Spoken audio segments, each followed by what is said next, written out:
본 것 같아요. 박철은 교수님 한번 왔어요. 했었죠? 예. 그, 여러 번 오셨어요? 아, 그렇구나.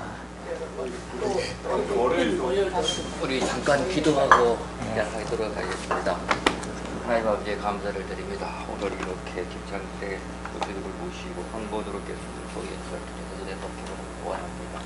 이 시간 은혜 받게 해주시고 꼭 필요한 말씀 듣고 들 수 있는 귀한 시간 되게 도와주시옵소서. 예수님으로 감사를 기도드리겠습니다. 아멘. 우리 김창태 교수님을 보겠습니다. 세계 저자시고요. 안에 보면은 밴드에 올려드리고 제가 홀 찍은 겁니다. 서울대학교 영문과를 그리고 송신대 나오면서 지금 안양대 고향학교 교수님이신데 네. 아주 제가 조금밖에 못 읽어봤지만은 오늘 기대가 크게 됩니다.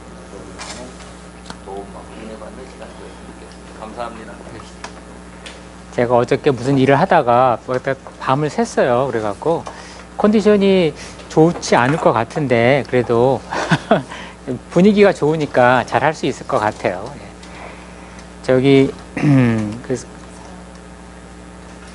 원래는 저는 전공이 이제 예레미야를 가지고 논문을 썼고요. 예레미야의 새 언약을 가지고 논문을 썼고 그게 이제 새 언약이 굉장히 중요하잖아요. 구약과 신약을 연결해주는 이제 어떤 가교 역할을 하는 건데 그러다 보니까 이제 소선지서죠. 또 소예언서라고 하는 이 12권의 소예언서를 읽는데 상당히 많이 도움이 됐어요. 그 예레미야의 새 언약이 도움이 돼갖고 또 그것이 또 발전돼서 이사야도 알게 되고 그래서 저는 참 예레미야를 공부한 게 너무 좋았는데 이 시간에 사실 예레미야를 할까 했는데 갑자기 또 양희춘 목사님이 책 쓴 게 있죠? 뭐 그러면서 그걸로 할까요? 뭐 이런 식으로 했던 것 같아요. 그렇죠? 상관없어요. 여기는 백지 상태이기 때문에. 아, 백지 상태예요? 예레미야를 해도 괜찮아요. 예레미야를 상관없고 그렇죠. 예. 그러니까 예레미야도 하면서 소예언서도 하면서 그렇죠? 예. 근데 소예언서를 예레미야의 새 언약을 알아야지 소예언서도 알게 되는 거고. 그러니까 우리가 보면은 실판 쓰던데 그렇죠? 딱 피하면 돼 예레미야가 나와. 예.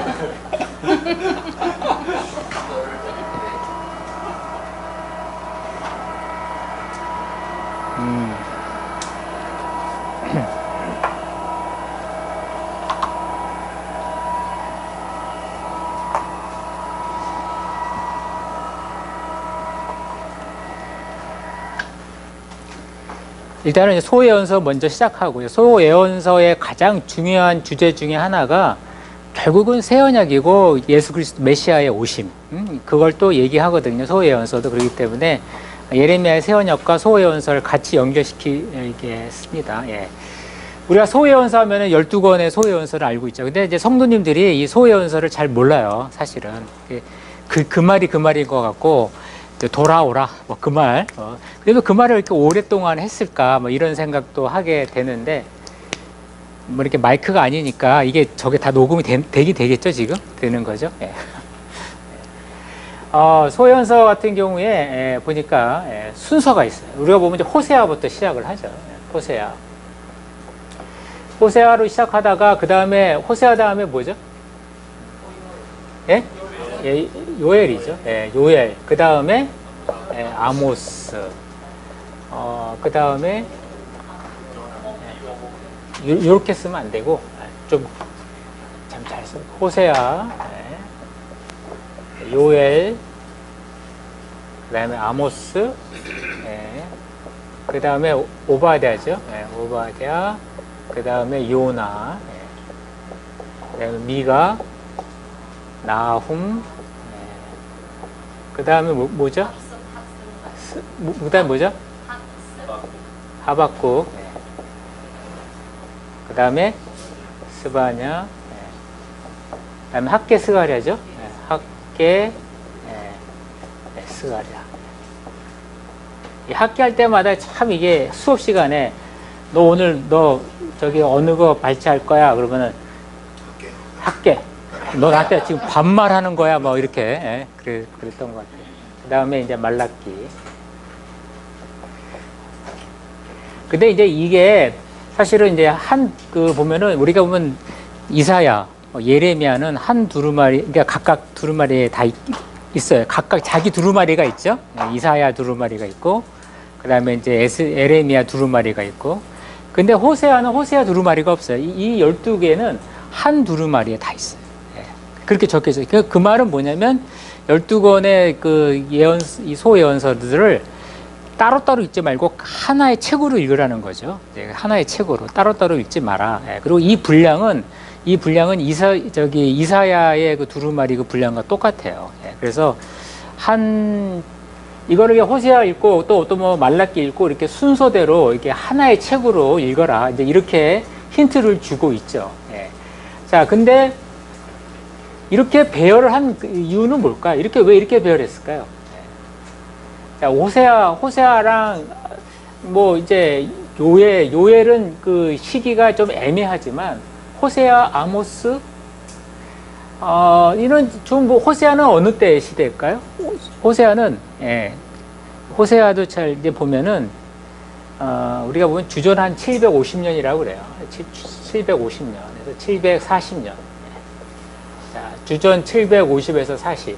그다음에 아모스도 그렇고 그러다가 쭉 가다가 이제 하박국은 이제 예루살렘이 멸망 직전에 바벨론에 의해서 하박국과 스바냐는 예루살렘이 이제 바벨론에 의해서 멸망되기 직전의 상황을 얘기하는 거고, 학개 스가랴는 바벨론에 의해서 멸망하고 나서 포로로 이렇게 돌아온 거죠.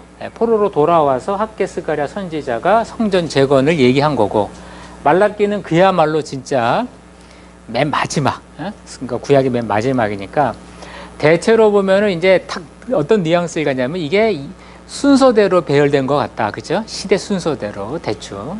그러나 자세히 읽어보면은 시대 순서대로 배열된 게 아니에요. 이 미가서 같은 경우는 이 주전 750이거든요, 이게는. 그러니까 왜 얘는 이렇게 동떨어져 있는 외딴 섬이냐, 이제 이런 또 의문을 갖게 되고, 이제 우리가 보면 이 히브리어를 이제 주전 2, 3세기에 주전 2에서 3세기에 이걸 히브리어를 헬라어로 번역한 그게 있어요. 그게 이제 70인역이라고 하는 건데, 70인역에는 이 소예언서의 순서가 호세아, 아모스, 미가, 그러니까 완전히 시대 순서대로 배열돼 있어요. 미가가 맨 앞에 있고. 그러면 뭐가 원본이냐? 우리가 보면 어느 게 원본인 것 같아요? 70인역도 그 히브리어 원본이 있어요. 그거를 번역한 거니까 70인역, 그걸 대본이라고 하는데, 70인역이 번역했던 그 원본, 히브리어의 그 원본이 오히려 지금 우리가 갖고 있는, 우리가 갖고 있는 개혁 성경은 이렇게 돼 있죠. 이 개혁 성경은 마소라 사본을 따르는 그 계열이거든요. 그러니까 마소라 사본보다 더 우리 유대인들은 마소라 사본을 권위 있게 보는데, 오히려 이제 70인역의 그 히브리어 사본이 더 권위 있을 수도 있어요. 그거는 장담 못 하는데, 너무 어렵죠, 그죠? 어려워요? 어려울 것 같은데. 나는 이거 얘기하고 싶지 않았어요, 사실은. 근데 괜히 여러분들이 흥이 있을 것 같아요. 아까 보니까 얘기하는 수준이 되게 높더라고요. 그래갖고, 그래서 제가 그냥 이거 하는 거예요, 그냥. 예. 딱 이렇게 미리 정찰을 했거든요, 제가. 이렇게 딱 해갖고, 파악을 했어요. 그래서 이런 것도 다 소화하실 것 같아서 제가 이렇게 했어요. 근데 이제 사본학에서 보면은 오히려 이해 안 가는 게 더 원본일 가능성이 높아요. 이해 안 가는. 왜냐하면 사람들이 후대로 가면서 점점 자기가 이제 이해하기 쉽게 이렇게 막 정리를 한단 말이에요. 그러다 보니까 오히려 원본이 가능성이 많아요. 그래서 이제 오히려 지금 우리가 개혁개정 한글팔 성경에 따르는 이 마소라 사본이 오히려 원본이 가능성이 많은데, 문제는 왜 미가가 왜 가운데 있냐, 미가가. 이게 그러니까, 보니까 미가가 가운데 있는 이유가 있더라고요. 그래서 그거를 이렇게 제 책에도 이렇게 설명을 했는데, 보니까 얘네들이 이렇게 다 짝이 있어, 이렇게. 다 짝으로 이루어져 있더라. 요나서 같은 경우에 보면, 요나서는 이제 니느웨에 가는 거죠, 니느웨. 예? 근데 나옴은 니느웨에 대한 심판 얘기하고 있어요. 그러니까 서로 짝이 돼요. 예. 근데 오바댜는 이제 에돔이 방관한 것에 대해서 하면서 이제 공의와 의를 행하지 않고, 예? 이제 그런 얘기인데 오바댜의 그 주제랑 이 하박국의 주제가 또 비슷해. 여기 오바댜의 그 에돔에 대해서 너 그 높은 산에 올라가 높은 산에서 너 안전하게 거하려고 하는 너 에돔아 할 때 하박국은 이 바벨론에 대해서도 그런 말 쓰고 있어. 그러니까 이 굉장히 비슷하고 약간 이건 좀 억지일 수도 있어요. 그러나 이제 아모스 같은 경우에는 공이 얘기하는데 이 스바냐도 이게 공이 얘기하고 있거든요. 공이. 그다음에 요엘서 같은 경우에 종말에 예루살렘에서 물이 흘러나오고 그런 말을 요엘이 하는데 이게 스가랴에 똑같이 나와요. 용어가 너무 똑같아. 용어가 너무 똑같고 그다음에 호세아 같은 경우에는 여러분 이제 호세아 같은 경우에는 이거는 막 예예요. 더 깊은 예가 있는 더 다른 증거들도 있는데 호세아 같은 경우에는 딱 하면 어떤 생각이 들었어요. 호세아는 그 누구죠? 호세아 선지자와 그 고멜이죠. 하나님과 우리의 관계를 그 신랑과 신부의 관계 갖고 남녀간의 사랑 얘기 가지고 얘기하잖아요. 그러면서 너가 내가 고하고 너희들이 고하고 내가 아버지다. 원래 그렇게 또 14장은 그렇게 끝나는데 요 말라기도 보면은 말라기 척 열어보면은 내가 에서를 싫어하고 그다음에 그러니까 야곱을 더 사랑했다. 사랑 얘기가 나오고요. 그다음에 뭐 젊었을 때 뭐 아내 뭐 그런 얘기 나오죠 여기서도. 예? 젊었을 때 아내 나온단 말이에요. 그러니까 이게 사랑 얘기하다가 사랑 얘기하고 여러분 말라기 같은 거 보면은 그 치료의 강선이 막 나온다 그러죠. 그날의 치료의 강선이 나와서 그죠. 근데 여기서도 보면은 호세아에서도 치료라는 말이 나와요 또. 그래서 이제 이 굉장히 이렇게 짝을 이루고 있다는 거죠. 이 구조가 굉장히 그 내용적으로는 굉장히 그 사실은 호세아서 같은 경우에 이제 부자들에 대해서 그러니까 하나님이 이제 부자들을 이제 하나님이 책망을 할 때 이제 호세아서의 그 청중들은 뭐라고 얘기하냐면 하나님이 정의롭지 못하다. 내가 왜 죄가 있는데 왜 나한테 이렇게 하나님이 왜 이렇게 나한테 정의롭지 못하게 나에게 잘못을 지적하느냐 뭐 이런 식으로 호세아 본문에 보면 그런 얘기가 나와요. 예. 한번 찾아볼까요? 안 찾아보면 또 무슨 말인지 모르니까. 예.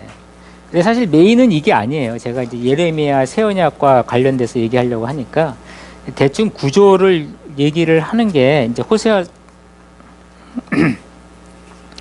자 호세아서 9장에 보면은 예.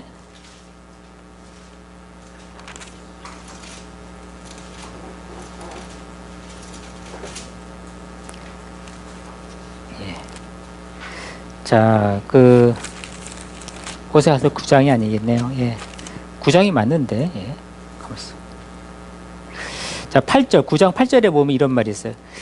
에브라임은, 제가 개역 한글로 읽겠습니다. 에브라임은 내 하나님의 파수꾼이여, 늘 선지자는 그 모든 행위에 새 잡는 자의 금을 갖고 또 하나님 전에서 원한을 품었도다. 이렇게 돼 있어요. 예. 에브라임은 하나님의 파수꾼이고 늘 선지자는 그 모든 행위에 새 잡는 자의 금을 갖고 또 그 하나님의 전에서 원한을 품었다. 이제 이 선지자는 이제 어떻게 보면은 거짓 선지자인데요. 하나님 앞에 원한을 품었다는 게 무슨 말이냐면 자꾸만 하나님이 이 선지자나 이런 지도자를 통해서 이 자꾸만 백성들을 책망하니까 하나님이 원망스러운 거죠. 그래서 하나님이 왜 이렇게 정의롭지 못하게 우리가 뭘 잘못했는데 이렇게 하나님은 우리에게 얘기하는 이런 걸 이제 신정론이라고 하죠. 이제 하나님은 정의롭지 못하시는 분. 그런 게 있는데 말라기도 보면 마지막에 보면 말라기 이렇게 보면 말라기 2장 17절에 보면 그 후반에 이렇게 이런 내용이 있습니다. 여호와의 눈에 선이 보이며 그에게 기쁨이 된다 하며 또 말하기를 공의의 하나님이 어디에 계시냐 함입니다. 그러니까 공의의 하나님이 지금 어디 계시냐? 왜 하나님은 왜 공의롭지 못하냐? 이제 이런 얘기를 자꾸만 하는 거죠. 예. 공의롭지 못하다. 그리고 또 예를 들어서 이제 말라기 3장 14절에 보면은 하나님을 섬기는 것이 헛되니 만군의 여호와 앞에 그 명령을 지키며 슬프게 행하는 것이 무엇이 유익하리요? 이런 얘기가 나오거든요. 그래서 이 호세아도 보면은 하나님은 정의롭지 못하다. 호세아 때는 이제 부자들에게 하나님이 막 책망하니까 정의롭지 못하다는 거고 말라기는 이제 뭐가 정욕지 못하냐면 왜 하나님이 약속을 안 지키시고 왜 포로 후기에 왜 언약을 왜 맺지 않느냐, 하나님이 어디 있느냐 하면서 이렇게 이제 또 원망하는 거죠. 이게 하나님의 원망이라는 구조로 이렇게 되어 있어요. 예.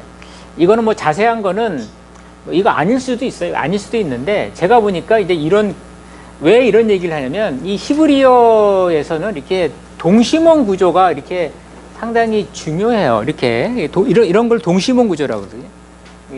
A, B, C, D, E, F, E 다시 뭐 이렇게 D 다시 그다음에 그 C 다시 B 다시 A 다시 갖고 이게 이제 원을 그리는 거죠. 이렇게 원, 한 중심으로 해갖고 원. 그래서 이런 걸 이제 동심원 구조라고 하는 거죠.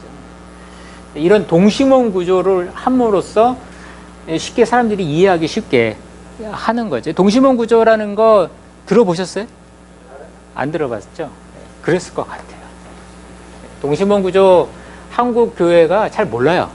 그래서 목사님들이 저는 그 신대원에서 열심히 가르치는데 이 친구들은 이제 졸업하면은 그 교회에서는 그런 얘기 못 하는 거야. 원래 이제 담임 목사님도 모르고, 그쵸? 근데 자기가 전도사가 그거 설교하면은 이상하잖아요.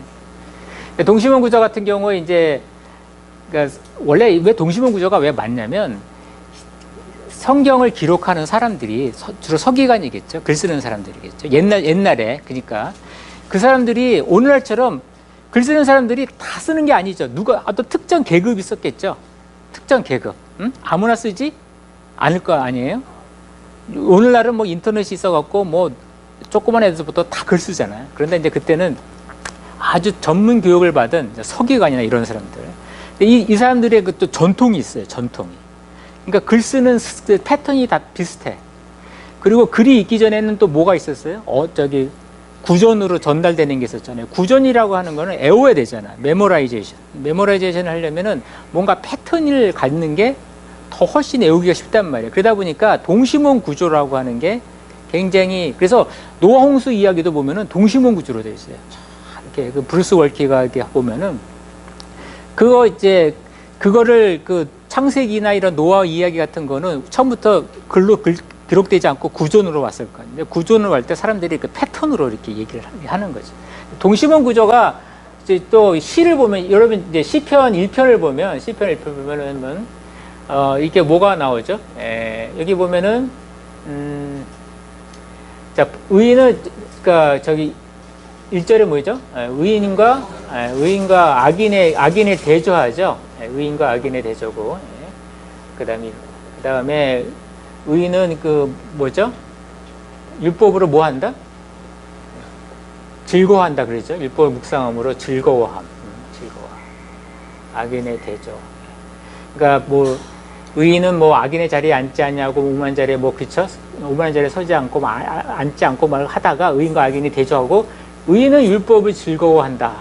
그리고 그는 어떤 사람이에요? 뭐와 같은 사람? 시냇가의 시는 뭐와 같다? 나무와 같다. 그러나 악인은 그렇지가 않은 뭐와 같아요? 겨와 같고. 그는 그 다음에 악인은 심판당할 때 고통을 당하죠. 심판 속에서 고통을 당하고, 그리고 그 다음에 의인과 악인의 대조. 절대 악인은 의인의 그 뭐죠? 회중에 서지 못하는 거죠. 대조한다는 거예요. 그래서 이렇게 A, B, 이것도 약간 이제 동심원 구조죠. 이것도. 근데 이렇게 이런 걸 그러니까 시편 1편도 동심원 구조야. 이렇게 시를 하는 거 외우는 거잖아요. 외울 때 이런 패턴이 있으면 금방 외우죠. 그죠?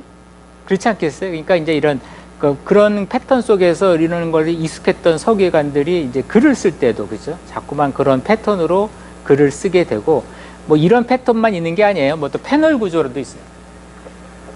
이렇게 있고, 이런 식으로 이렇게 쓰는 경우도 있고. 그런데 놀랍게도 이제 이런 동심원 구조에서의, 물론 다 그런 건 아닌데 거의 90% 이상의 핵심은 어디에 있냐면 이거예요. 이거 가운데 맨 뭐라고? 가운데 부분이죠. 가운데. 그래서 시편 1편의 특징은 뭐냐면 의인과 악인은 완전히 서로 다르다. 그러니까 뭔가 이게 껍데기는 비슷해 보이지만 결국에 가서는 나무와 같아서 열매를 맺고, 열매를 맺는다는 것은 자기가 생명을 받는다는 거잖아요. 그렇죠? 나무에 열매를 맺는다는 것은 생명을 받고 있는 거고, 겨는 열매를 맺을 수가 없고 생명에서 끊어져 있잖아요. 그러니까 이게 결국은 이제 그 의인과 악인의 축복을 얘기하는 거예요. 그리고 그게 판가름은 율법을 즐거워하는 거고, 그렇죠? 그래서 이제 외관상으로는 비슷해 보이지만, 그래서 이제 이거를 강조하는 건데, 이제 저는 이제 여기서 착안한 거예요. 왜 미가서가 이렇게 가운데 있느냐. 근데 미가서에 보면 그 유명한 구절이 있어요. 6장 6절에서 8절에 보면, 그 사람아, 하나님께서 선한 것이 무엇인지를 너에게 보여주었나니, 예? 뭐예요? 뭐를 행하고? 그러니까 공의를 행하고, 미시파트. 아마 개역개정은 정의라고 번역됐을 거예요. 근데 공의가 맞죠. 공의를 행하고, 미시파트라는 게 공의예요. 그리고 인자를 사랑, 인자가 인애거든요. 그리고 이제 겸손히 여호와 함께 동행하는 거. 이제 이 얘기를 하는 거거든요. 그러니까 우리가 이런 걸 이제 뭐라고 좀 유식하게 말하면 인애와 공의와 의라고 얘기하죠. 공의와 의. 한글 성경은 요거를, 개역개정은 이거를 정의라고 번역했고, 의를 공의라고 번역했어요. 그러니까 이렇게 되면 어떤 문제가 생기냐면, 신약에 의롭다함을 받는다 그런 말 있잖아요. 의라고 하는 개념이 여기서 이제 없어져요. 그러니까 이제 정의 공의하니까 의가 없잖아요. 그러니까 사실은 이제 공의 의가 나는 건데, 미가가 얘기하는 거 뭐냐면, 하나님이 원하는 거는 물론 이제 여기서 겸손히 동행한다는 말이지만 그게 의죠. 그게 의라는 건데, 인애와 공의와 의를 하나님은 원한다, 이 얘기를 한 거죠. 그러니까 요게 사실은 호세 이 선지서의 핵심이에요. 근데 요게 사실 이사야도 마찬가지고, 또 모두 마찬가지냐면 예레미야도 마찬가지고, 이게 정말 중요한 개념이죠. 인애와 공의와 의를 행하는 거. 히브리어로 말하면 한번 들어보셨을 거예요. 히브리어로 인애가 뭐예요? 헤세드고요. 그다음에 미시파트, 공의는 미시파트, 의는 ጼ데카. ጼ덱이라고도 하기도 하고, ጼ데카. ጼ데카인데,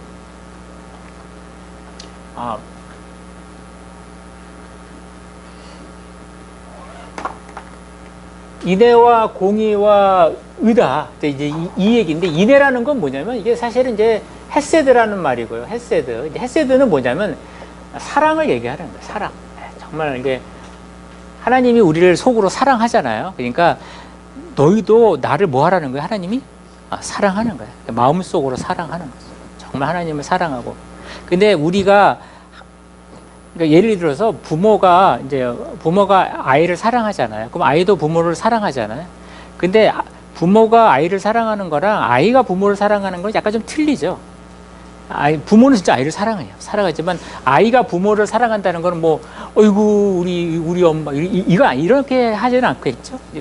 부모가 아이를 사랑한다는 모습은 주로 이게 부모를 향해서 따르고, 부모의 말에 순종하려고 하고, 그렇죠. 그런 모습, 또 부모를 신뢰하려고 하고, 그게 이제 부모 입장에서는 자기 자녀가 나를 사랑하는구나라고 느끼는 거죠. 그렇죠. 그러니까 여기서 이제 하나님을 사랑하는 건데, 그 사랑의 모습은 충성으로도 나타날 수도 있고요. 그죠? 또는 이제 감사, 그렇죠? 감사나 신뢰, 이런 모습으로 사랑이. 이제 헤세드는 눈에 보이지 않는 마음의 끈이에요, 사실은. 헤세드라고 하는 거. 헤세드는, 근데 공의는 뭐냐? 그 마음의 끈, 그 사랑의 그 마음, 보이지 않잖아요. 근데 그거를 이제 나타내는 거예요, 외형적으로. 근데 어떻게 나타나느냐? 하나님 사랑하니까 내가 그거를 좀 표출하고 싶은 거죠. 이제 표출할 때 자기 방식으로 표출하는 것이 아니라 하나님의 방식으로. 그래서 하나님의 뜻을 행하는 거죠. 이건 뭐냐면 그 사랑을 내가 외형적으로 나타낼 때 그것을 하나님의 뜻을 행하는 모습으로, 내가 부모님이 나를 사랑하니까 나도 부모님을 사랑할 때 그 사랑의 표시가 뭐겠어요? 부모가 뭐 하라고 할 때 내가 순종할게 하면서, 그게 이제 그 부모를 사랑하는 마음 속에서 내가 그것을 외형적으로 표출할 때 부모의 뜻에 맞게 내가 그것을 표출하는 외형적인 모습이죠. 그래서 이제 요 인애와 공의는 사실 성경에도 이게 하나님과 우리의 관계뿐만 아니라 사람과 사람의 관계에서도 써요. 인애, 그 다윗과 요나단도 마찬가지죠. 다윗과 요나단도 거기서도 인애라는 게 중요하죠. 이 모든 관계가 사실 인애와 공의가 필요합니다. 왜냐하면 부부 관계도 마찬가지죠. 부부가 서로 사랑을 해요. 사랑을 하는데 남편이 그걸 표시를 안 해. 그러면 뭐야? 사랑하는 거야, 안 하는 거야? 사랑 안 하는 거죠. 그 표시 안 하면 사랑 안 하는 거예요. 근데 거꾸로 사랑한다고 뭐 부부 뭐 이렇게 사랑의 표현을 할 수도 있죠. 그래서 뭐 남편이 열심히 돈도 벌어다 주고, 그러나 그리고 또 지금 안 그러지만 옛날에는 이제 남편이 열심히 벌어주면 또 아내가 집에서 또 열심히 맛있는 밥도 이렇게 해주고 그러잖아요. 지금 안 그러는 것 같은데. 저도 기대도 안 해요, 저는 이제. 근데 근데 어떤 남편이 진짜 있었어요. 옛날에 그 정신과 의사 누구였죠? 이거 유명하신 분이었는데, 이분이 이제 한국 사람들이 40대가 굉장히 뭐라 그럴까, 그 사망률이 높대요. 왜냐면은 이시영 박사님이라고 아세요? 그 정신과. 예. 그분이 한번 이렇게 어디 이제 무슨 이제 세미나에 한번 와서 얘기를 하시더라고요. 그런데 그러더라고요. 40대 때 한국 사람들은 40대 사망률이 제일 높대. 왜냐면 하도 거짓말을 많이 해갖고 전화가 오면 갑자기 그러니까 막 겁이 나는 거야. 그래갖고 막 가슴에 막 무리가 많이 온대요. 심장에. 가슴이 아니라 심장. 그래서 사망을 많이 한대요. 진짜 뭐 그것은 아니지만 하여간 이 사망률이 높잖아요. 40 젊은데 어떤 부부가 있었어요. 실제 남편이 갑자기 식물 인간이 된 거죠. 이렇게 뇌졸중 비슷하게 떨어져갖고. 근데 그 진짜 인고 부부인데요. 서로 뭐 이렇게 외형적으로 정말 다정한 부부처럼 행동했는데 남편이 딱 이렇게 쓰러지니까 우리는 사람들이 이제 그 부인이 그 남편을 위해서 정말 병수발하면서 하겠다 이렇게 생각했는데 웬걸 그 집문서 가지고 다 팔고 다 미국으로 날라버렸어요. 그러니까 여기서 이제 뭐야? 부부의? 아니죠. 외형적인 모습은 있지만 거기는 뭐가 없어요 또. 헤세드가 없는 거죠. 그러니까 이 헤세드와 그러니까 이거예요. 이게 하나님도 마찬가지예요. 인애 없는 공의는 아무 의미가 없어요. 그렇죠? 근데 인애는 있는데 공의가 없다. 그럼 이것도 아무 의미가 없는 거야. 정말 하나님을 내가 사랑한다면, 우리 신대원에서 누가 왔어요. 신대원에서 이제 MDB 신대원에서 이제 신입생이 왔는데 절에서 총무로 일하시는 분이에요. 근데 이분이 자기가 이제 불교는 아닌 것 같다. 그래서 내가 신학대학원에 들어가서 목사가 되겠다. 왔어요. 그래서 그러냐고, 참 훌륭하다고. 그럼 이제 이제 생활은 어떻게 하겠냐 했더니 자기가 돈을 벌 수가 없기 때문에 계속 그 절에서 일을 해야 된대. 그래서 떨어뜨렸어요, 그냥. 그러니까 정말 하나님을 내가 사랑한다고 하면, 정말 사랑한다고 그러면 뭔가 이렇게 행동이 있어야 되잖아요. 그죠? 계속 또 뭐 불교에서 일하면 안 되잖아. 응? 아니, 그러니까 인애가 있으면 이거는 어쩔 수 없이 이게 그렇죠? 공의가 나와야 된단 말이에요. 요거는 불가분의 관계. 근데 의라고 하는 건 뭐냐면 사람이요, 이게 한번, 여러분도 마찬가지, 이 모임에서 한 번은 또 이렇게 정말 내가 사랑하는 마음으로 이렇게 여러분 서로 형제님, 뭐 자매님 하고 할 수 있어, 그죠? 그러나 이게 그 다음 날은 또 딱 봤는데 못 본 척하고 지나갈 수도 있죠, 그죠? 그냥 형식적으로 이렇게 할 수도 있고. 그러면은 서로 그 간의 관계에서 인애와 공의를 하고 있는 거 아니에요? 어쩔 때는 하고 어쩔 때는 안 하고, 그건 아니잖아요, 그죠?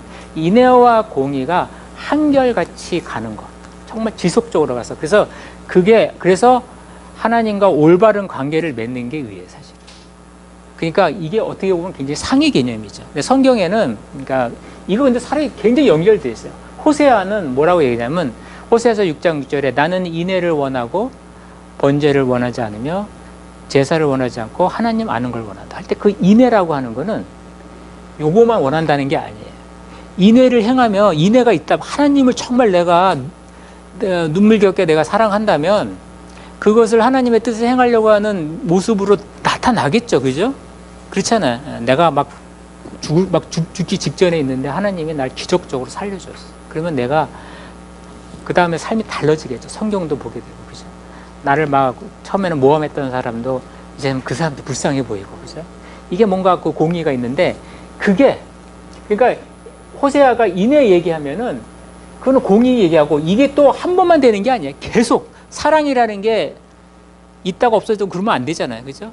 계속 있다고 그러면 이게 공의가 또 계속 이루어지고 이렇게 되면은 이게 이제 의가 되는 거죠. 이게. 그래서 이게 성경에 아모스 5장에 보면 너희들 공의를 행하고 공의를 하수와 같이 그런 말 그 얘기하잖아요. 그때 이제 공의 얘기하면은 그 아모스는 인애 얘기하잖아요. 이 공의는 인애가 없는 공의는 또 아무것도 아니거든요. 그러니까 사실은 또 어떨 때는 그냥 의만 얘기하는 데도 있어. 어느 성경 구절은 의를 행하라. 어? 의를 행하라. 그건 또 이 의라는 건 인애와 공의를 다 포함하는 말이죠. 인애와 공의와 의를 다 얘기한 것도 있어. 저기 예레미야 9장 24절에는 나 여호와는 인애와 공의와 의를 행하는 자인 것을 알기를 원한다. 그렇게 얘기를 해요. 그러니까 인애와 공의, 의를 또 다 얘기하는 경우도 있어요. 미가는 이걸 뭐라고 했냐면 하나님은 인애를 원하고 인애를 행하고 공의를 행하고 그래서 겸손히 여호와께 동행한다 할 때 이 겸손히 동행한다는 말을 의라는 말을 쓰지 않고 겸손히 동행한다는 거죠. 여러분 인애와 공의를 계속 할 때 하나님과 동행할 수 있어요? 그렇지 않겠어요? 하나님과 지속적으로 내가 동행하려면 인애와 공의가 있어야 돼. 그러니까 겸손히 동행한다는 것은 지속적인 삶의 모습인데 그거는 이제 당연하게 의죠. 자, 여기까지. 더 이상 이제 안 하겠습니다. 자, 그래서 이 소연서는 결국은 뭐냐? 인애와 공의와 의를 행하라는 거죠. 인애와 공의와 의를 행하는 모습을 결국은 주기 위해서 소예언서가 준 거예요. 그럼 인애와 공의와 의가 왜 중요하냐? 이제 그거를 한번 역사적으로 한번 훑어볼게요.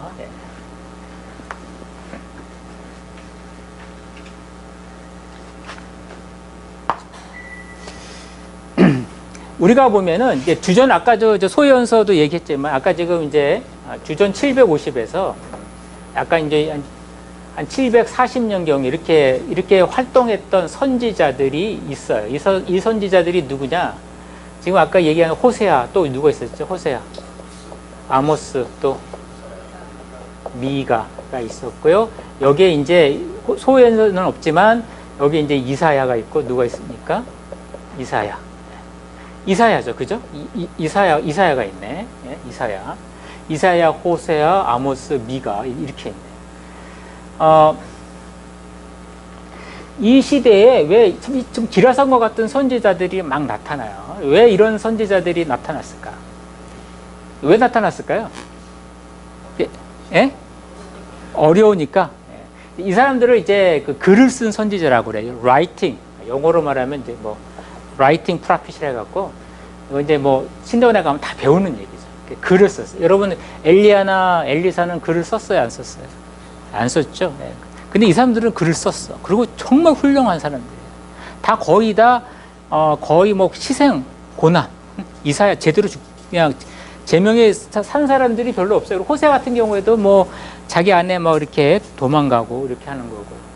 아모스도 핍박을 많이 받죠. 미가도 보면은 미가서 7장에 보면은 내가 고난을 당하리라. 그러나 내 대적이여 너희들 웃지 마. 뭐 이러면서 또 끝나거든요. 그러니까 결국은 또 미가 또 고난을 당하는 거예요. 사실은. 이 기라성과 같은 선지자들이 왜 나타났냐면 그 이전에 우리가 보면 주전 800에서 주전 800에서 750년에 무슨 일이 일어났냐를 알아야 돼요. 이때는 뭐냐면 사실 태평성대예요. 태평성대. 태평성대라는 뭐냐면 전쟁이 별로 없었어. 그래서 전쟁이 없으니까 이 북이스라엘과 남유다가 다 부흥을 해요. 부흥을 해요. 이때 왕이 누구냐? 북이스라엘의 왕이 누구냐면 여기 훌륭합니다. 여로보암이 나오는 거 이거 굉장히 수준이 높은 거예요. 내가 정탐을 잘했어. 실제로 알 수도 있어요. 예? 예. 여로보암 2세고 남유다에는 그 우시아가 있었어요. 근데 이 사람들이 거의 다 50년씩 그 통치를 해요. 요 시기에 거의. 예. 물론 이제 사실은 뭐 정확히 말하면 뭐 790에서 뭐 이렇게 740 이렇게 돼도 하는데 보통 이게 이렇게 애우기 쉽게 800에서 끊는 거예요. 그러니까 전쟁이 없고, 그러니까 이 하나님은 이 지역은요, 이 가나안 지역은 전쟁이 끊임없는 지역이에요. 왜냐하면 경제적으로 상업적으로 요충지잖아요. 그리고 근데 왜 하나님은 왜 가나안 이스라엘 백성들을 왜 이곳으로 끌고 왔느냐? 아브라함도 일로 오게 하고, 그죠? 애굽에서도 일로 끌고 오는 이유가 뭡니까? 물론 이제 여러 가지 뭐 거기가 이제 요충지니까 나중에 복음을 전파하기 위해서 정말 중요한 곳이니까 하겠지만, 사실 또 가만히 또 생각해 보면은 여긴 전쟁이 위험이 엄청나게, 그래서 학자들은 거의 20년꼴로 여기서 큰 전쟁들이 일어났다는 거예요. 근데 그 전쟁의 십자포화에 왜 하나님은 백성을 데려왔느냐? 뭐 하라고? 하나님만 의지하라고. 네. 기가 막힌 거예요.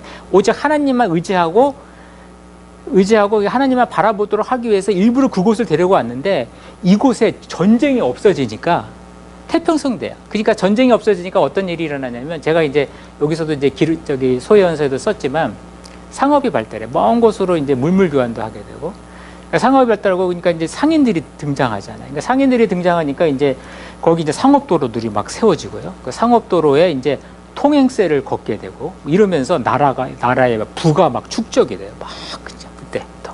그래서 그 부가, 그 나라가 이제 다 거둬들이잖아요. 그 통행세 같은 거 다 하고, 또 상업을 이제 장려하면서 국가적으로 막 하면서 이제 그 돈들이 막 들어오니까 그걸 이제 부자 엘리트들이 나타나는 거죠. 엘리트들이 나타나갖고 그 사람들이 이제 뭐를 하냐? 돈이 막 쏟아지니까 그 돈 가지고 뭐 했겠어요? 아주 간단해. 부동산. 예, 결국은 땅 사는 거예요. 예, 밭을 사요, 밭을.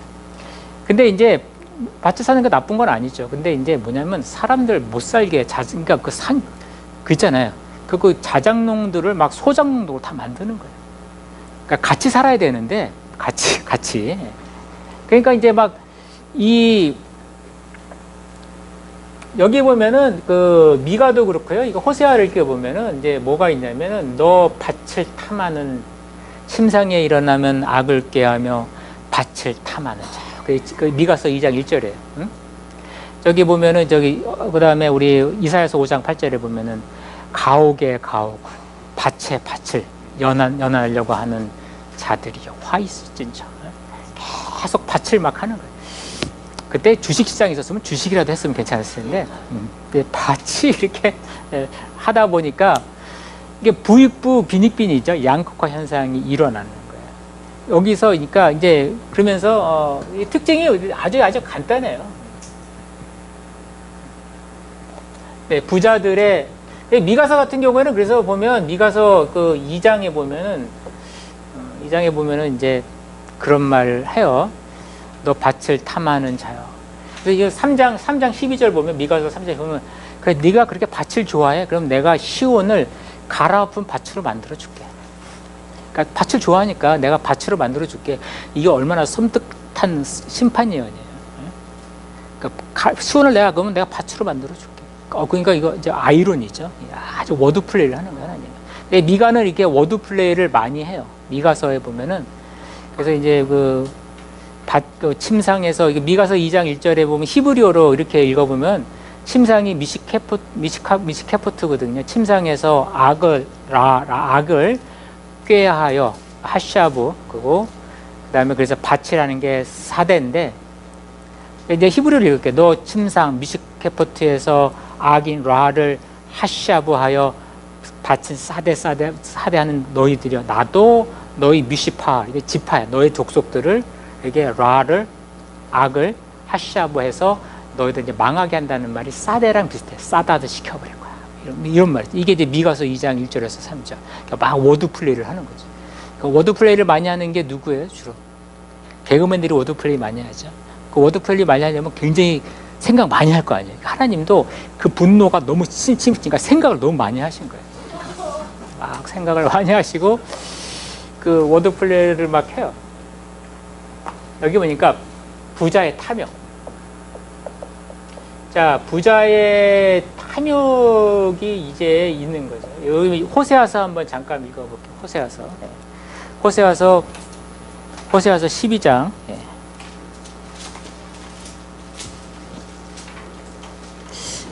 요번 주는 참 내가 이상하게 내가 원래 세미나 같은 거 이런 거 잘 안 하거든요. 근데 처음으로 이렇게 했는데 또 월요일 날은 또 부산을 갔어요. 또 비슷한 걸 해달라고 그랬거든요. 근데 또 여기서 이걸 하니까 이게 지금 하나님의 뜻인가 뭐 이런 생각도 들고요. 호세아서 12장에 보면은 이제 부자가 있어요. 호세아 시대의 부자라는 거는 이제 상업 자본이 발달해서 그 돈으로 막 땅을 매입하고 이런 사람들이겠죠. 12장 8절에 읽어보면 에브라임이 말하기를 나는 실로 부자라 내가 재물을 얻었는데 무릇 나의 수고한 것 중에 죄라 할 만한 불의를 발견할 자 없으리라 이렇게 얘기를 하는 거죠. 호세아나 이게 요 시대 때 사람들의 특징이 그거예요. 부자들은 이제 뭐냐면 야, 내가 왜 죄가 있어? 나는 이 부라는 거 하나님이 주신 거야. 그렇죠? 응? 내가 어떻든 간에 하나님이 주신 거 아니야? 내가 부자니까. 그러면은 내가 축복받은 건데 왜 나한테 죄가 많다고 그러냐? 나 부자, 나 죄 없어 그러는 거죠. 근데 호세아 선지자는 이 부자들에게 뭘 얘기하냐면 그 5절에 보니까 12장 5절에 저는 만군의 하나님 여호와 6절에 그런즉 너희 하나님께 돌아와서 인애와 공의 여기서 아까 정의라고 됐지만 인애와 헤세드와 뭐야? 미시파트. 응? 너와 하나님을 향한 인애와 미시파트를 해야 되는데 너 안 했다는 거야. 그러니까 부자들은 내가 무슨 말이냐? 나 축복받고 있는데 그렇잖아요. 우리 그 교회에서도 이렇게 일단 부자면은 이제 축복받은 거야. 하나님 사랑하니까. 그러니까 거기서 돈 오는 사람들 꼼짝 못해. 그렇죠? 근데 이제 그게 아니죠. 하나님은 그러니까 요 12장에 보면은 이제 12장 그 4절에 보면은 그래서 이제 호세아가 이 부자들을 겨냥해서 그 재밌는 건 3절에 보면 12장 3절에 야곱 얘기하고 있고요. 또 12절에도 같은 장 12절에도 옛적에 야곱 얘기를 2번 얘기해요. 왜 야곱 얘기를 할까요? 야곱이 이게 그 야복강나루에서 천사와 씨름했다. 왜 씨름한 줄 알아? 자기 재산 지키려다가 결국 천사와 씨름해서 나중에 울고불고 했다. 그 다음에 여기 12장에는 옛적의 야곱이 결국은 바다 아람에서 하나님을 섬기지 않고 부를 위해서 누구를 섬겼다? 사람을 20년 동안 섬겼다. 너 부하다가 너 야곱골 날 수 있어. 이 얘기 하는 거죠 지금. 부자 뭐 내가 부가 있는데 그럼 하나님의 축복인데 응? 그렇게 하다가 인애와 공의를 행하지 않고 여기서 보면 이제 부자의 탐욕 그 다음에 인애와 공의와 의를 행하지 않아. 그 다음에 이 사람들이 그렇다고 이 사람들이 뭐 신앙을 저버렸느냐? 그렇지도 않아요. 이 사람들은 제사 잘 드려요. 이 사람들 제사 엄청나게 드려요. 미가서 같은 경우에는 내가 하나님 앞에 만만의 수양으로 내 맏아들을 바칠까 뭐 이런 거 막 얘기하거든요. 똑같아. 뭐 이사야도 마찬가지고 이사야서 1장 한번 볼까요? 이사야서 1장. 이사야서 1장에 보면은 13절에 헛된 11절이네. 이사야서 1장 11절 여호와께서 말씀하시되 너희의 뭐야? 무수한 재물이 내게 무엇이 유익이냐. 막 엄청나게 막 제사를 드려요. 근데 이 하나님이 이거 재물을 그렇죠. 호세아도 아까 얘기했죠. 호세아도 마찬가지 6장 6절에 나는 인애를 원하고 번제 원하지 않아. 응? 나 제사 원하지 않아. 나는 하나님을 아는 걸 원해. 그러니까 이 당시 사람들은 엄청나게 제사는 엄청나게 드린 거예요. 그러니까 오늘날 말하면 막 교회 열심히 다닌 거죠, 사실. 아모스도 마찬가지예요. 나 너희들에게 제사 얘기한 적 없어. 오히려 그렇게까지도 아모스는 그러면서 뭐라고 얘기하냐면 오직 공의를 하수와 같이 흘려라. 그러니까 이 당시 사람들이 왜 이 헛된 제사를 얘기하느냐? 그러니까 뭐예요? 왜 제사 왜 드리는 거예요? 부자들은 왜 제사하면 돈 나가는 건데 왜 제사를 드렸을까요? 아주 간단해요. 제사를 많이 드려야지 하나님 뭐 하시는 거예요? 복을 주시니까. 예. 그러니까 이게 하나님과의 관계가 뭐예요? 이게 일종의 이런 걸 이제 뭐 주고받는 대가. 그러니까 이게 자판기에 동전 딱 집어넣으면 하나님 무조건 주는 거죠. 그래서 이런 거를 기계적 관계라고 해요. 하나님과의 관계가 기계적.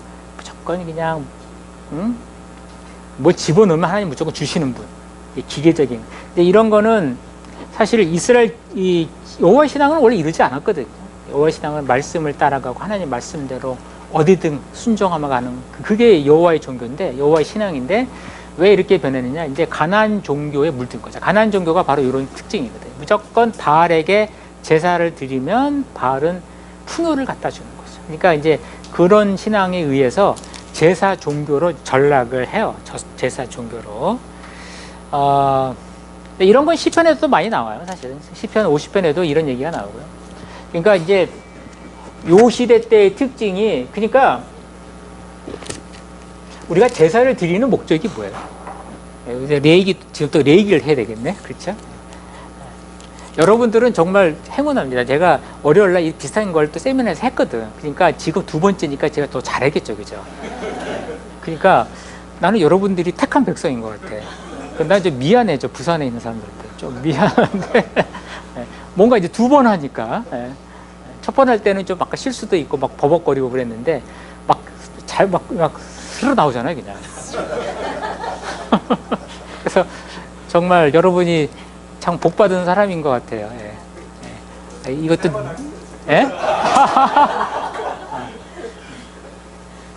제사를 드리는 거는, 제사 드리는 목적이 뭐예요? 우리가 레기에서 사람들이 제사를 왜 드렸어요? 그냥 그거 드리면 하나님께 복 받으려고 제사 드린 거 아니잖아요. 제사는 뭐예요? 그 속죄죠. 그거 자기가 죄를 졌기 때문에 그것에 대해서 하면서 하나님의 용서를 체험하고, 내가 죄 많은데 내가 죽어야 되는데 하나님이 나를 살려주셨구나. 하나님께 감사하고, 그러면서 거기서 하나님의 사랑을 느껴서 다시 인애와 공의와 의로 가기 위해서 제사 드리는 거거든. 그렇지 않아요? 예? 우리가 보면은, 그러니까 제사를 드릴 때 딱 드리고 나서 이거 제사 드렸네, 이제 하나님이 복 주시겠네 하고 싹 뒤돌아오면서 씩 웃을 수는 없다고. 제사 드릴 사람이. 그런 사람도 있어요? 싹 웃고. 여러분, 레위기의 제사를 완성하고 성취한 게 예수 그리스도의 십자가 사건이잖아요. 예수 그리스도 십자가가 그 모든 제사를 했는데, 그 예수님 십자가를 딱 보고 나서 저분이 나를 위해서 돌아가셨구나. 그리고 딱 돌아가서 이제 내가 저거 믿었으니까 난 천국 가네. 씩 웃을 수는 없잖아요, 뒤에서. 뭐 이러고 사진 찍고 이럴 수 없잖아요. 그죠? 예수님의 십자가 보고 뭐 하는 거야? 내가 죄인인데 저분이 나를, 내가 대신에 내가 막 가슴을 치고 그 하나님의 사랑을 느끼고, 그래 하나님 뜻대로 살아야지 하면서 인애와 공의의 의로 가야 되는 거잖아요. 그게 제사의 목적이거든 원래. 그러니까 우리가 보면 시편 51편에 보면 이렇게 해서, 우리아인의 밧세바를 범하고 나서 다윗이 그런 말을 했잖아요. 주께서 원하는 제사는 상한 심령이라. 그러니까 제사의 목적이 우리의 마음의 변화야. 마음의 변화. 내가 정말 하나님의 사랑을 깨닫고 정말 다시는 죄짓지 않고 하나님 말씀대로 살아가려고 하는 그 인애와 공의와, 그게 이제 유식하게 말하면 인애와 공의와 의라는 거죠. 인애와 공의와 의가 어려운 게 아니죠. 근데 이게 어려워요. 근데 뭐 사실 굉장히 어떻게 보면 쉬워요. 인애와 공의와. 그러니까 이 부자의 탐욕, 인애와 공의와 행하지 않음. 그러니까 당연히 헛된 제사죠. 헛된 제사니까 이럴 때 결국 하나님이 뭐 하냐면 멸망을 시키려고 작정을 하신 거예요. 그래서 멸망 직전에 마지막 기회를 준 거죠. 그래서 기라성과 같은 선지자들이 나오는 거예요. 그러니까 여러분, 기라성과 같은 목사님이나 어떤 말씀 사역자가 나오면 그때 끝나는 거예요, 이제.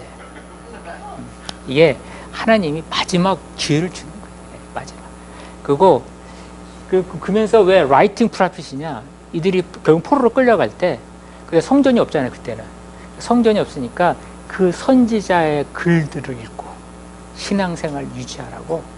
그러면서도 하나님은 마지막까지 혹시라도 돌아올 수 있을까 하고 보낸 거예요, 사실은. 하나님은 근데 얘네들은 결국 끝이야 생각하겠지만, 그래서 결국은 누가 멸망이냐면 주전 722년에 결국은, 근데 느낀 게 부산 사람들은요, 이렇게 별로 이렇게 이게 재미있다는 표현도 안 해요. 이분들은요. 이렇게 꽉꽉 해서 막 날 째려보는데 여기는 그래도 참 호의적이신 것 같아요. 원래 표현력이 좋으신 건지 아니면 원래 신앙이 좋으신 건지 그거는 모르겠어요. 예. 예, 주전 722년에 결국은 이 북이스라엘이 살만에셀 5세한테 아수르의 살만에셀 5세한테 멸망해요. 아수르. 그러니까 요게 열왕기하 15장에 보면은 그날에 불이 나타나서 아수르의 불을 티글랏빌레셋 3세인데요. 열왕기하 15장이 있어요. 요게 이 사람이 언제 나타나냐면 주전 744년이야. 딱 요 시기에 나타나는 거죠. 요 시기에 나타나갖고 그냥 순식간에 이제 아수르에 의해서 북이스라엘 멸망하고 남유다는 어떻게 됐을까? 남유다도 멸망을 예언하고 근데 남유다는 이때 멸망하지는 않죠. 근데 놀랍게도 주전 701년에 사네립의 침공 때 남유다도 멸망할 것을 예언했어요. 누가 예언했냐면 미가가. 이사야도 마찬가지예요. 이 사실은 하나님의 계획은 이 선지를 보고 북이스라엘과 남유다 이때 멸망하기로 작정했었어. 증거를 대볼게요. 자, 미가서 아까 3장 12절.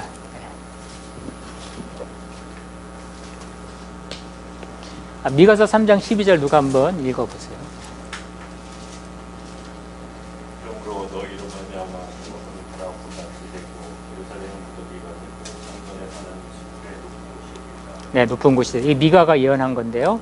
요 예언을 예레미야가 이제 바벨론에 의해서 멸망하기 직전 예레미야 26장 한번 보겠습니다.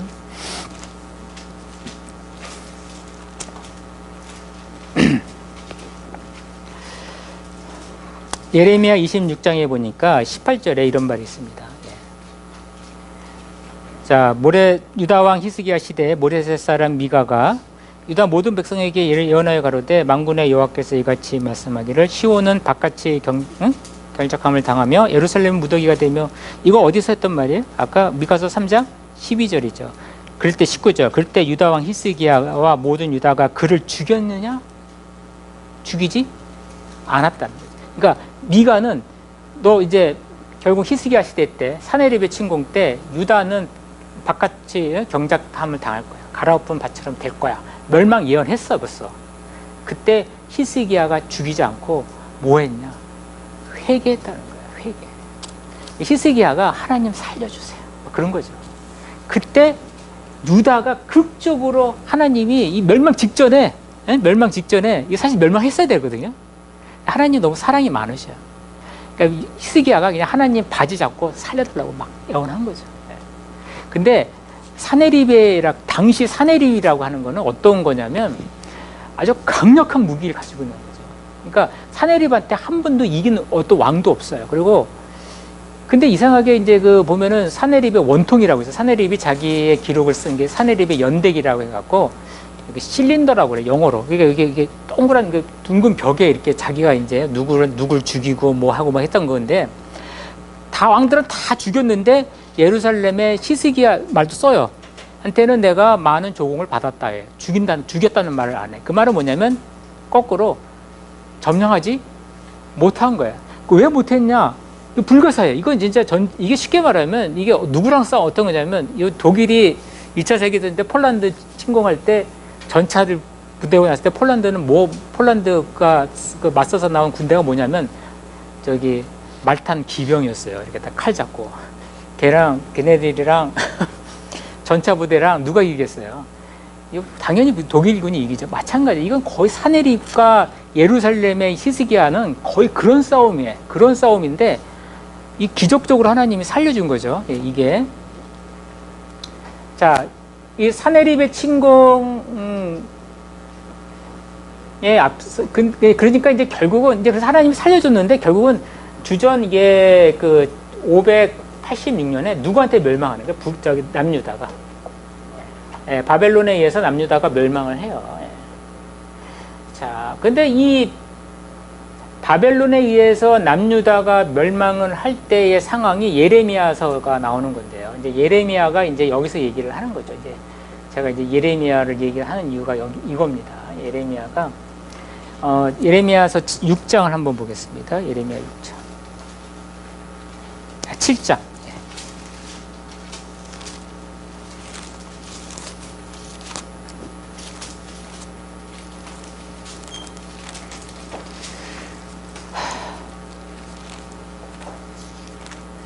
예레미야 7장에 보면은 4절 너희는 이것이 여호와의 전이라 여호와의 전이라 여호와의 전이라는 거짓말을 믿지 말라.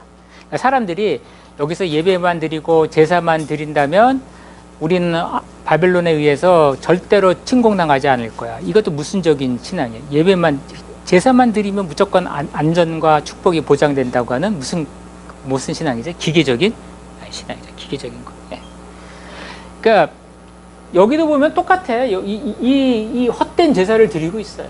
근데 뭐 그 다음에 이제 7절 그 다음에 보니까 5절에 너희는 만일 길과 행위를 참으로 바르게 하여 이웃들 사이에 공의를 행하며 그러면 공의를 행하지 않아. 공의 행하지 않고 그러니까 이 쉽게 말하면 100년 약간 110년 정도 20년 이 어간에 뭔가 남유다는 정말 뼈를 깎는 회개와 함께 다시 이런 삶을 살아야 되는데 이 예레미야 시대 바벨론 침공 이전의 남유다의 상황은 지금 이 호세와 아모스 미가 시대 때랑 똑같아. 하나도 변한 게 없어요. 그렇죠? 성전 얘기하고 있고 무조건. 그래서 이제 그 성전 예레미야 28장에 보면 거짓 선지자가 그런 거야. 이 성전은 절대 무너질 수 없어. 이 예레미야한테 막 뭐라고 하죠. 거짓 선지자 이름이 뭔지 아세요? 누군지 아세요? 여기도 쉬워요. 하나냐. 하나냐. 왜 하나냐냐면 이 사람이 야 선지자가 너 하나냐? 이런 거죠. 그래서 내가 이렇게 말하니까 너 화나냐? 뭐 이러면서 이제 이게 하나냐가 애우기도 쉬워요. 애우기도 쉬워. 이 하나냐는 이제 우리가 성전에서 예배 드리는데 절대 멸망할 수 없다는 거죠. 똑같이 주전 750년에 그 교훈을 750년과 700년 사이의 그 교훈을 남유다가 다 까먹을 거야.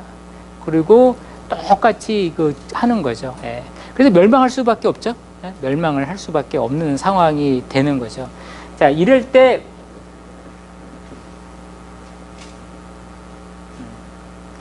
예레미야가 강조한 거는 이제 그때 이제 새 언약을 얘기해요. 새 언약을 얘기했는데, 자, 새 언약이라고 하는 거는 뭐냐면 사실 호세아도 새 언약을 얘기했어요. 호세아서 2장에 보면 호세아도 새 언약을 얘기하고 있고요. 이사야는 당연히 새 언약 얘기하고 있고요. 그러니까 이미 이 기라성과 같은 선지자들이 나타날 때 주전 750년에서 740년에 기라성과 같은 선지자들이 나타날 때 하나님은 뭐냐면 결국은 남유다와 북이스라엘이 멸망할 것을 예언한 거예요. 그러면서 그러나 포로로 끌려가지만 거기로 끝나는 것이 아니라 나중에 하나님이 새 언약을 맺게 해서 새 언약의 목적이 뭘 것 같아요? 그러면 새 언약 왜 하나님은 새 언약을 왜 자꾸만 얘기할까요? 예수님을 믿기 위해서? 그러니까 근데 그거는 맞는 말이죠. 근데 그것도 잘 생각을 예수님을 믿기 위해서 예수님을 믿으면 뭐가 되는데 천국 가기 위해서 새 언약? 아니죠. 새 언약의 목적은 그렇죠. 기계적 신앙을 타파하고 그렇죠. 결국은 이거에 대한 대안이에요. 사실은 요 세 가지의 그 대안. 그러니까 결국은 인애와 공의와 의를 정말 하나님을 사랑해서 자발적으로 하나님의 뜻대로 행하려고 하기 위해서 하나님의 새 언약을 맺는 거죠. 여기 그러니까 예레미야도 그런 기조 속에서 새 언약을 얘기하고 있어요. 그러면서 새 언약 얘기하는 게 그러니까 이 선지자들이 얘기했던 거는 사실 예레미야가 또 새로운 걸 얘기한 게 아니에요. 그죠? 다 새 언약을 얘기하는 거니까. 여기에 나중에 보면은 예레미야 시대 때 스가랴 같은 경우에도 언약을 얘기하죠. 새 언약을 얘기하고 있고요. 말라기 같은 경우는 언약의 사자 얘기하고 있고. 그러니까 요 무리들은 새 언약을 얘기하는 거는 결국은 똑같은 상황이 반복될 때 이런 상황을 역전하고 정말 기계적인 신앙을 타파하고 여기 제가 좀 쉴까요? 네, 쉬겠습니다. 아니 쉬라는 말을 안 해갖고